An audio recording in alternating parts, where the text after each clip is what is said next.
Welcome to Sakthi wife. எங்கடா 3 பேராக இருந்து இன்றைக்கி முச்சந்தில் இருக்கான்னு பார்க்காதீங்க.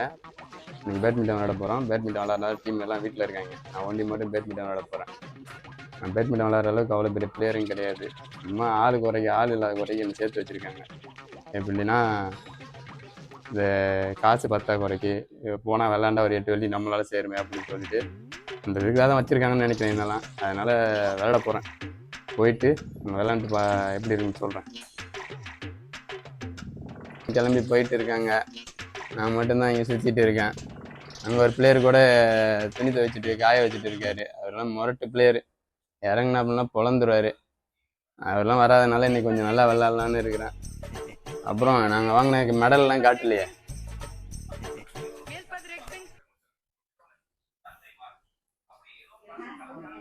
இதுதான் நாங்கள் வாங்கின மெடல் எல்லாமே. இது எல்லாம் நான் அடித்து வாங்கினதுன்னு மட்டும் நினச்சிக்காதீங்க. என்ன அடித்து பெரிய ஆளுன்னு சொல்லிட்டு சில பேர் திரியிறாங்க. அவங்க வாங்கின மெடல் இது எல்லாமே. இந்த மாதிரி நானும் மெடல் வாங்கணும் ரொம்ப ஆசைப்பட்டு கேட்டேன், எப்படி வாங்குறேன்னு சொல்லிட்டு. நல்ல பேட்டா வாங்கினா நீ மெடல் அடிச்சிடலான்டா அப்படின்னு சொன்னாங்க. நல்ல பேட்டு நல்ல ஷூ வாங்கலாம்னு சொல்லிட்டு நானும் சரி நல்ல பேட்டா வாங்கினா அடிச்சிடலாம் அப்படின்னு சொல்லிட்டு பேட்டை வாங்கடான்னு சொல்லிட்டு பார்த்தா பேட்டை காட்டினாங்க. இருக்கிறதுலையே காஸ்ட்லியான பேட்டு. போயிட்டு 100 செட் வாங்கி கொடுத்தாங்க. 320 வெள்ளி. ஊர் காசுக்கு 12-13 வாங்கி கொடுத்தாங்க. அது இல்லாமல் ஷூ வேற யோனெக்ஸில் வாங்கி கொடுத்தாங்க. அது வேற நம்ம ஊர் காசுக்கு ஒரு 180 வெள்ளி. 180 வெள்ளின்னு பார்த்தா ஊர் காசுக்கு அதுவும் வரும் 10,000க்கு மேலே வரும். கிட்டத்தட்ட ஒரு 30,000க்கு மேலே செலவு பண்ணி விளையாட ஆரம்பித்தேன். விளாண்டு ஒரு யூஸும் கிடையாது. அப்பி நம்மளை எவ்வளோ அடிக்கணுமோ அடிக்கிறாங்க. இதில் நம்மளுக்கு என்ன தெரிஞ்சுக்கிச்சுன்னா, ஆட தெரியாதவங்களுக்கு வீதி கோணல்னு சொல்லுவாங்க. அந்த மாரி தான் இப்போ நம்ம எவ்வளோ பெரிய பேட் வச்சுருந்தாலும் நம்மளால் விளையாட முடியாது போல இருக்கு. போய் நம்ம விளாண்டு அவங்களுக்கு விட்டு கொடுத்துட்டு வருவோம். விட்டு கொடுத்து அவங்களுக்காக ஒரு மெடலை ரெடி பண்ணி கொடுப்போம். நம்மளை அடித்து பெரிய ஆளாகி ஒரு மெடல் எடுத்துக்கிறாங்க. அவர்லாம் என்னை அடித்து தான் பெரிய ஆள் ஆனார். அது பெருமையாக வேற சொல்லிட்டு இருக்காரு. இங்கே இன்னொரு பிளேயர் இருக்காரு, முரட்டு பிளேயரு. அடித்தா ஃபுல் அடி, உடிச்சா ஐடி தான். அவர் நல்லா பேசுவார் கண்டென்ட்டு. அவர் ஆனால் இப்போ கொஞ்சம் பிஸியாக இருக்காரு போல இருக்கு. இவர் தான் இருக்கையில பெரிய பிளேயரு. இதே மாதிரி எல்லா டீம்லையும் ஒரு ஆள் இருப்பாங்க. உசுப்பி ஏற்றி பெரிய ஆளுன்னு சொல்லி அவங்கள எல்லாத்தையும் வாங்க வச்சு கடைசியாக ஒன்றும் இல்லாமல் இருப்பாங்க. இன்னைக்காவது நீங்கள் அலர்ட் ஆகிடுங்க. இந்த வீடியோவை பார்த்து எல்லாமே கொஞ்சம் அலர்ட் ஆகிடுங்க. என்ன மாரி நிறைய பேர் எல்லா டீம்லையும் 2 பேர் இருப்பீங்க. அவங்களாம் இன்னைக்கு அலர்ட் ஆகிடுங்க. கிளம்பியாச்சு, ஃபைனலாக கிளம்பியாச்சு. போருக்கு போகிற மாரி பேட்டு ஷூ எல்லாத்தையும் எடுத்துகிட்டு கிளம்பிட்டேன் பேட்மிண்டனுக்கு. பார்ப்போம், நீங்கள் போயிட்டு விளாண்டுட்டு வரேன். நம்ம வந்துட்டாலே எல்லாம் சந்தோஷமாக இருப்பாங்க.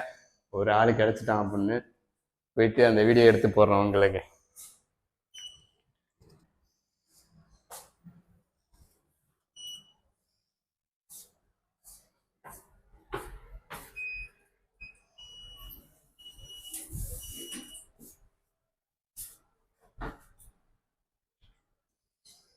நம்மளோட புல்லட் இங்கே தான் நிற்கிது.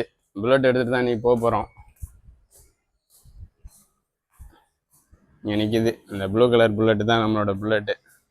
இதை எடுத்துகிட்டு தான் போக போகிறோம். வீட்டு பக்கத்துலேயே தான் இருக்குது கோர்ட்டு. அதனால் சைக்கிளில் தான் போகணும்.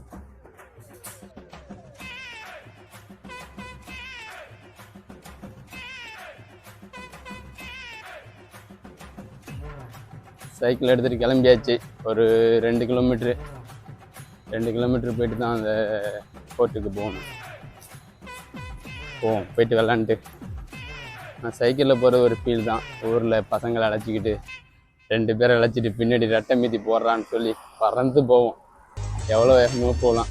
ஆனால் இப்போ தனியாக போயிட்டு இருக்கேன். அதுதான் இங்கே வெளிநாட்டு வாழ்க்கை. பக்கத்தில் வந்துட்டோம். இந்த ஏரியை தாண்டி போயிட்டோன்னா அங்கே இருக்குது ஸ்கூலு. அந்த ஸ்கூலில் தான் விளையாட போகிறோம். அதுக்கு இந்த பாலத்தை ஃபஸ்ட்டு கிராஸ் பண்ணி போயிட்டு இருக்கணும். இந்த பாலத்தை கிராஸ் பண்ணி போகணுன்னா சைக்கிளை இறங்கி தள்ளிட்டு தான் போகணும். ஏன்னா பாருங்கள், மோட்டர் சைக்கிள்லாம் உள்ளே தள்ளிடுவாங்கன்னு சொல்லிட்டு அங்கங்கே ஒரு கம்பி வச்சுருக்காங்க. யாரும் உள்ளே வந்து போயிடக்கூடாதுன்னு சொல்லிட்டு. சரியான வியூவில்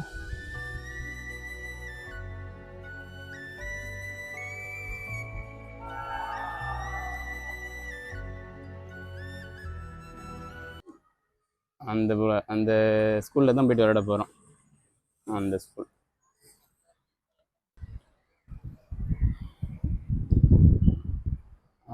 இந்த பாருங்கள், இந்த ஏரி எவ்வளோ அழகாக இருக்குன்னு. இந்த ஏரியில் மீனும் அவ்வளோ இருக்குது. மீன் பாருங்கள் எவ்வளோ மீன் இருக்குது பாருங்கள். கும்பலாக மீன் வருது பாருங்கள், நிறையா மீன் வருது. இந்த மீன்லாம் வலை போட்டு பிடிக்கக்கூடாது, தூண்டியும் போடக்கூடாது. நம்ம வந்த டைமுக்கு மீன் நிறைய வருது. நான் சம்டைம் வரும்போது ஒரு மீன் கூட பார்க்க மாட்டேன். இன்றைக்கி நிறைய இருக்குது. சரி, டைம் ஆகிடுச்சு. நம்மளுக்கு பேட்மிண்டன் தான் முக்கியம். போய் விளாட்றோம், ஜெயிக்கிறோம். ஃபைனலி வந்தாச்சு. சைக்கிளை பார்க் பண்ணிவிட்டு மேலே ஏற வேண்டியதான் 3வது மாடிக்கு. டீம் மெம்பர்ஸ் எல்லாம் வந்துட்டாங்க. நான் லேட்டாக போயிட்டு இருக்கேன். வீடியோ எடுக்கிறதுனால லேட் ஆகிடுச்சு. கடுப்பாக போகிறாங்க.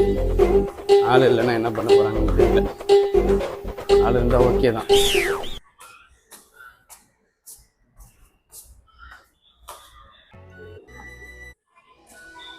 கோர்ட்டு தான் லெவல் 3 வந்தாச்சு. இந்த கோர்ட்டில் தான் விளையாட போகிறோம். எல்லாம் விளாண்டுருக்காங்க. டைம் பிரகாரம் தான் விளையாட முடியும். இன்னும் 7 மணி ஆகலை. 7 மணி ஆன பிறகு நாங்கள் விளையாடுவோம். வெயிட் பண்ணிகிட்ருக்காங்க டீம் மெம்பர்ஸ். வயசானவங்களாம் இங்கே எப்படி விளாட்றாங்க பாருங்கள். நம்ம ஊரில் எந்த டீ கடை கிடைக்குன்னு சொல்லிட்டு பார்த்துட்டு இருக்காங்க நிறைய இடத்துல. ஆனால் இங்கே உடம்பு ஆக்டிவாக இருக்குன்னு சொல்லிட்டு விளாண்டுருக்குறாங்க பாருங்கள். அந்த தாத்தாவுக்கெல்லாம் 70 வயசு இருக்குன்னு நினைக்கிறேன். அந்த அங்கிளுக்கு கண்டிப்பாக இருக்கும். அவர் வந்து விளாண்டுருக்காரு. டீம் பிளேயர்ஸ் எல்லாம் டச்சு போட ஆரம்பிச்சிட்டாங்க. இன்னும் ஆள் வரல. இன்னும் 2 பேர் தான் வந்திருக்காங்க. நான் வண்டி 3 பேர். சாதாரண பிளேயர் இல்லை எல்லாம். அப்புறம் அவங்கள்ட்ட இன்னொன்று சொல்லணும், நம்ம சாதாரண பால்லெல்லாம் விளாட்றது இல்லை. ஒன்லி அடித்த சுப்ரீம் தான், RSL சுப்ரீமில் மட்டும்தான் விளாட்றது. பிளேயர்ஸ் யாருமே நார்மல் பாலில் விளையாட மாட்டாங்க. நம்மளுக்கு ஆக்சுவலாக பிளாஸ்டிக் பால் போட்டாலே போதும். அதை வச்சு ஒரு பாலை வச்சு ஒரு 5 கேம் விளாண்டுடலாம். அதை லைக் பண்ணுறது இல்லை. நம்ம ஆளுங்கெல்லாம் சுப்ரீமில் தான் விளாட்றாங்க. இந்த ஒரு பால் 4 வெள்ளி. 4 வெள்ளியும் நம்ம ஊர் காசுக்கு எவ்வளோ? 200 ரூபாயா? 200 ரூபா ஒரு பால். ஆனால் ஒரு கேம் கூட வராது. என்ன பண்ணுறது? இதில் தான் விளாட்ணும். அதான் நான் சொன்னேனே முன்னாடியே, நம்மளெல்லாம் இந்த 8 வெள்ளி 10 வெள்ளிக்காக வச்சுருக்காங்க. காசு கொடுத்துரும். மொரட்டு சம்பவத்தை பண்ணிட்டாப்புல. ஃபஸ்ட்டு கேமே தோக்கடிச்சிட்டு சிரிச்சுட்டு இருக்காரு. முன்னாடியே சொன்ன மாதிரியே எங்களெல்லாம் அடிச்சு இன்னும் பெரிய ஆளாக இருக்கிறாரு. கடைசி வரைக்கும் கூட சில்வர் கப்பு கூட பார்க்காம இப்படியே உட்காந்துருக்கோம். இந்த குரூப்ல மட்டும்தான், மற்ற குரூப்ல எங்களால எடுக்க முடியாது. அதெல்லாம் எல்லா குரூப்லையும் எடுத்துட்டு தான் இருக்காரு. சும்மா கதை விடுறாரு.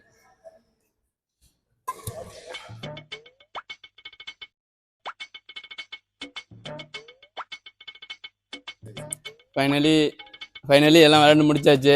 எல்லாம் வீட்டுக்கு கிளம்ப போகிறோம். இதை அடுத்து இன்னொரு பார்ட்டி வர அரேஞ்ச் பண்ண போகிறோம். போயிட்டு அதை போய் பார்க்கணும். இந்த மாதிரி அதிரடியான சம்பவம்லாம் பார்க்கணுன்னா எங்கள் சேனலை சப்ஸ்கிரைப் பண்ணுங்கள். தெரியுது இது அதிரடியான சம்பவம் கிடையாது. ஏதோ டுபாக்கூர் சம்பவம் பார்க்கணுன்னாலும் எங்கள் சேனலை சப்ஸ்கிரைப் பண்ணிவிடுங்க.